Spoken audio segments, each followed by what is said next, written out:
बिस्मिल्लाहिर्रहमानिर्रहीम अस्सलाम वालेकुम। हमारा चैप्टर कंटिन्यू है एसिड बेस और साल्ट्स वाला।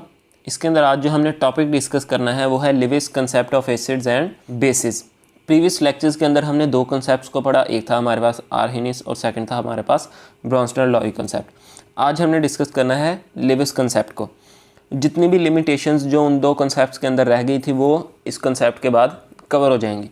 आज के लेक्चर के अंदर हम एसिड बेस की डेफिनेशंस को देखेंगे according to Lewis concept, examples discuss करेंगे। उसके बाद हम डिस्कस करेंगे Lewis acids and Lewis bases. सबसे पहले हमारे पास an acid is a substance, molecule or ion हो सकते हैं, which can accept a pair of electrons. Acid हमारे पास एक ऐसा सब्सटेंस है जो क्या कर सकता है, अ पेयर ऑफ इलेक्ट्रॉन के पेयर को एक्सेप्ट कर सकता है। पेयर मतलब दो इलेक्ट्रॉन्स मिलके एक पेयर बनता है। जो सब्सटेंस इलेक्ट्रॉन के एक पेयर को एक्सेप्ट कर सकता है वो क्या है हमारे पास, एसिड। और base is a substance which can donate a pair of electrons. ठीक है, कम से कम एक पेयर जो डोनेट कर सकता है वो हमारे पास क्या है, बेस है।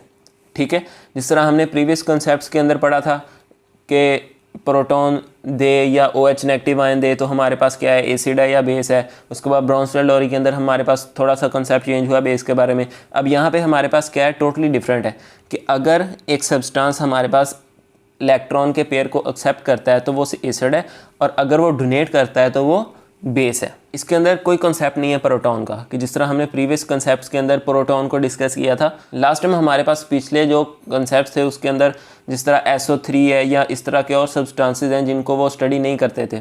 ठीक है, वो जो सारी स्टडी है वो कवर होगी इस कंसेप्ट के अंदर। हमारे पास जो सब्सटेंस इलेक्ट्रॉन के पेयर को एक्सेप्ट करेगा वो एसिड है, उसके अंदर प्रोटॉन का कोई इशू नहीं है कि वो हो या ना हो या कुछ भी हो। ठीक है, इसी तरह जो हमारे पास डोनेट करेगा पेयर वो हमारे पास बेस होगा।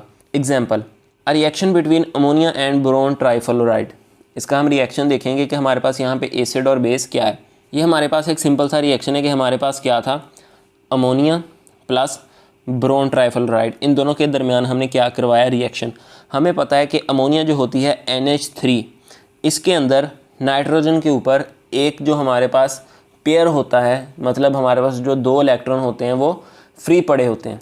ठीक है, अमोनिया वो जो इलेक्ट्रॉन का पेयर है वो डोनेट करेगा बोरोन ट्राइफ्लोराइड को। ठीक है, तो हमारे पास डोनेट किसने किया, अमोनिया ने, क्योंकि अमोनिया के अंदर हमारे पास जो नाइट्रोजन है उसके ऊपर हमारे पास एक इलेक्ट्रॉन का पेयर पड़ा हुआ है। ठीक है, तो अमोनिया हमारे पास क्या है, डोनर। तो अमोनिया क्या है हमारे पास, बेस। एक्सेप्ट किसने किया है, बोरोन ट्राइफ्लोराइड ने, उसने एक्सेप्ट किया तो वो क्या है, एसिड। तो एरो हमने कहाँ से लगाया, हमारे पास जो इलेक्ट्रॉन पेयर था हमने एरो को लगाया दूसरी तरफ जहाँ पे वो एक्सेप्टर है। ठीक है, डोनर से एक्सेप्टर की तरफ। तो ये हमारे पास एक प्रोडक्ट बन गई। अब हमारे पास ये जो बॉन्ड बनता है प्रोडक्ट के अंदर, ये कोऑर्डिनेट कोवलेंट बॉन्ड होता है। लिविस कंसेप्ट के हिसाब से हमारे पास जब ये रिएक्शन होता है, लास्ट में प्रोडक्ट बनती है, वहाँ पे हमारे पास कोऑर्डिनेट कोवलेंट बॉन्ड होता है। और लिविस कंसेप्ट के हिसाब से जब हमारे पास प्रोडक्ट बनती है हम उस प्रोडक्ट को एडक्ट बोलते हैं। ठीक है, अकॉर्डिंग टू लिविस कंसेप्ट जो हमारे पास प्रोडक्ट बनेगी उसको हम एडक्ट बोलेंगे। ये एक डायग्राम आपको शो हो रही है, ये आपकी बुक के हिसाब से डायग्राम है। लास्ट पे हमने सिंपल वैसे ही एग्जांपल को देखा कि हमारे पास अमोनिया पे जो लोन पेयर था वो बोरोन ट्राइफ्लोराइड पे शिफ्ट हो जाएगा। ठीक है, लेकिन यहाँ पे उन्होंने हमें इलेक्ट्रॉन्स शो किए हैं कि किस तरह वो बॉन्डिंग हुई है, बाद में कोऑर्डिनेट कोवलेंट बॉन्ड बना है। स्टार्टिंग में अगर हम देखें हमारे पास बोरोन ट्राइफ्लोराइड है BF3, तो वहाँ पे जो क्रॉस नज़र आ रहे हैं आपको वो इलेक्ट्रॉन हैं बोरोन के। उन्होंने फ्लोरीन के साथ बॉन्ड बनाया हुआ है। फ्लोरीन के आउटर मोस्ट शेल में हमारे पास 7 इलेक्ट्रॉन होते हैं और हर बोरोन के एक इलेक्ट्रॉन ने फ्लोरीन के एक इलेक्ट्रॉन के साथ बॉन्डिंग की हुई है। ठीक है, तो हमारे पास बोरोन ट्राइफ्लोराइड बना हुआ है। साथ में हमारे पास अमोनिया है, अमोनिया के ऊपर जो एक लोन पेयर है वो वहाँ से बोरोन ट्राइफ्लोराइड के ऊपर शिफ्ट हो जाएगा। नेक्स्ट स्टेप के अंदर हमें नज़र आएगा कि जो डोनर है वहाँ से हमें एरोहेड एक्सेप्टर की तरफ नज़र आएगा कि यहाँ से हमारे पास जो पेयर है इलेक्ट्रॉन्स का वो इधर शिफ्ट हो जाएगा और लास्ट में हमारे पास प्रोडक्ट बन जाएगी। अब यहाँ पे इन्होंने सिंगल इलेक्ट्रॉन हमें हर एक चीज़ शो की हुई है। अगर आप इसको इस तरह रख सकते हैं, इस तरह आप याद करें, कॉन्सेप्ट याद करें, उसके बाद आप एग्जांपल में अगर सिंपल भी लिख देते हैं बोरोन ट्राइफ्लोराइड, जिस तरह पीछे हमने डायग्राम में देखा BF3, तो वहाँ पे प्लस अमोनिया, आप सिर्फ इलेक्ट्रॉन का जो पेयर पड़ा हुआ है हमारे पास उसको शो करके रिएक्शन को अगर लिख देते हैं तो आपका रिएक्शन गलत नहीं होगा। इस तरह आप लिखना चाहते हैं इस तरह लिख लें, या सिंपल उसी तरह लिख दें तो कोई इशू नहीं है। ये आपको समझाने के लिए ज़्यादा क्लियर किया गया कि किस तरह इलेक्ट्रॉन से बॉन्डिंग की हुई है।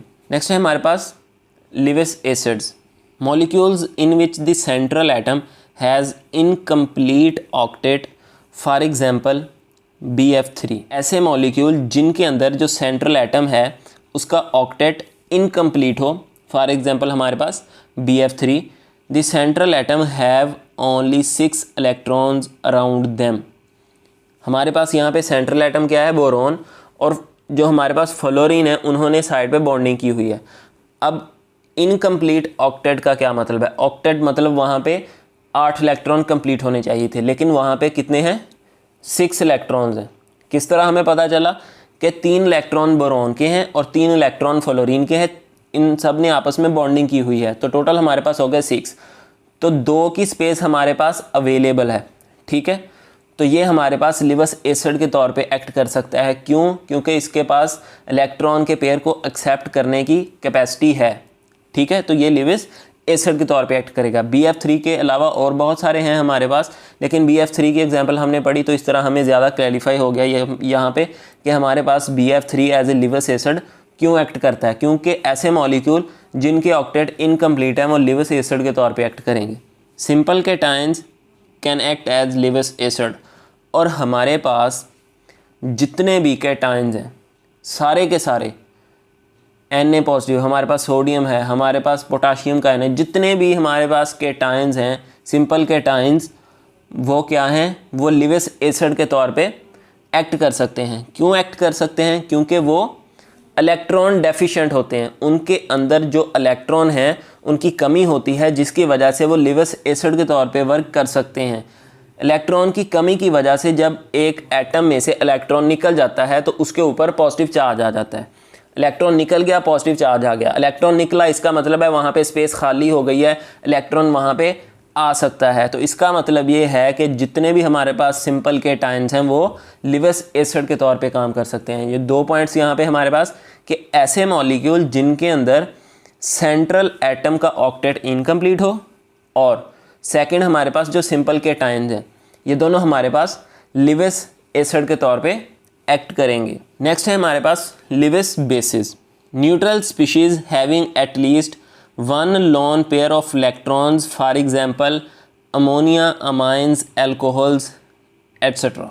जिस तरह हमने ऊपर एग्जांपल के अंदर भी देखा, अमोनिया NH3, साथ में हमारे पास एक लोन पेयर एक्स्ट्रा था कि NH3 के अंदर नाइट्रोजन के आउटर मोस्ट शेल के अंदर हमारे पास टोटल 5 इलेक्ट्रॉन होते हैं। 3 इलेक्ट्रॉन्स के साथ हाइड्रोजन ने बॉन्डिंग की, 2 इलेक्ट्रॉन्स हमारे पास एक्स्ट्रा थे और उसके ऊपर कोई चार्ज नहीं था, न्यूट्रल स्पीशीज थी हमारे पास, ठीक है। Neutral species having at least 1 lone pair of electrons, ऐसी न्यूट्रल स्पीशीज जिनके ऊपर कम से कम एक जो हमारे पास लोन पेयर है वो अवेलेबल हो, वो लिविस बेस के तौर पे एक्ट कर सकते हैं। जिस तरह हमारे पास अमोनिया है, अमोनिया के साथ, अमोनिया के अंदर NH3 हमारे पास फार्मूला होता है, अमोनिया के आउटर मोस्ट शेल में 5 इलेक्ट्रॉन होते हैं, ठीक है।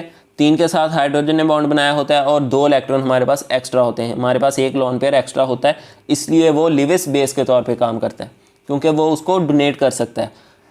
इसको देखते हैं, ये हमारे पास अमोनिया NH3, ये लिखा हुआ है NH3, इसके ऊपर एक लोन पेयर है। नेक्स्ट है हमारे पास, ये जनरल फार्मूला है हमारे पास अमाइंस का, यहाँ पे R बॉन्ड, साथ में NH2 और नाइट्रोजन के ऊपर हमारे पास क्या है, लोन पेयर। अब ये R क्या चीज़ है, ये अल्काइल ग्रुप का सिंबल है। अब ये अल्काइल ग्रुप, ये अल्कोहल्स ROH, ये सारी जो एक्सप्लेनेशन है वो हम अपने नेक्स्ट चैप्टर में पढ़ेंगे। अल्केन, अल्कीन, अल्काइन, अल्काइल्स, ये सारी वहाँ पे हमें एक्सप्लेन हो जाएंगे, ये किस तरह बनते हैं, ये R ग्रुप, अल्काइल ग्रुप किस तरह जनरेट होता है, अल्कोहल्स क्या होते हैं, इसको हम डिटेल के अंदर नेक्स्ट चैप्टर के अंदर डिस्कस करेंगे। नेक्स्ट है हमारे पास negatively charged species are anions, for example hydroxide ion, ये भी हमारे पास लिविस बेस के तौर पे एक्ट कर सकते हैं। अब नेगेटिव चार्ज क्यों आता है? नेगेटिव चार्ज इसलिए आता है कि वहाँ पे इलेक्ट्रॉन्स ज़्यादा होते हैं, किसी भी एटम के अंदर जब इलेक्ट्रॉन्स एक्स्ट्रा होते हैं तो उसके ऊपर नेगेटिव चार्ज आता है, तो इसका मतलब है उसके अंदर इलेक्ट्रॉन्स एक्स्ट्रा मौजूद हैं, वो डोनेट कर सकता है। डोनेट कर सकता है तो वो लिविस बेस के तौर पे काम कर सकता है। ठीक है, 2 पॉइंट है यहाँ पे लिविस बेसिस के कि हमारे पास ऐसी न्यूट्रल स्पीशी जिसके ऊपर कम से कम एक इलेक्ट्रॉन का पेयर अवेलेबल हो, वो हमारे पास लिविस बेस के तौर पे एक्ट करेगा।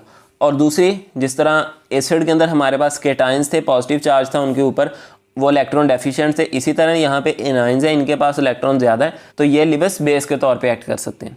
ठीक है, ये था आपका topic Lewis concept of acid and bases. Topic के लास्ट पे एक टेबल दिया होगा आपको बुक के अंदर, आपने उसको देख लेना है। उसके अंदर आपको काफ़ी सारी और एग्जांपल्स दी होंगी लिविस एसिड्स और बेस की, काफ़ी ज़्यादा एग्जांपल्स होंगी, आपने उसको देख लेना है। नेक्स्ट हमारा टॉपिक प्रॉपर्टीज़ ऑफ एसिड्स, वो हम इंशाल्लाह नेक्स्ट लेक्चर में डिस्कस करेंगे।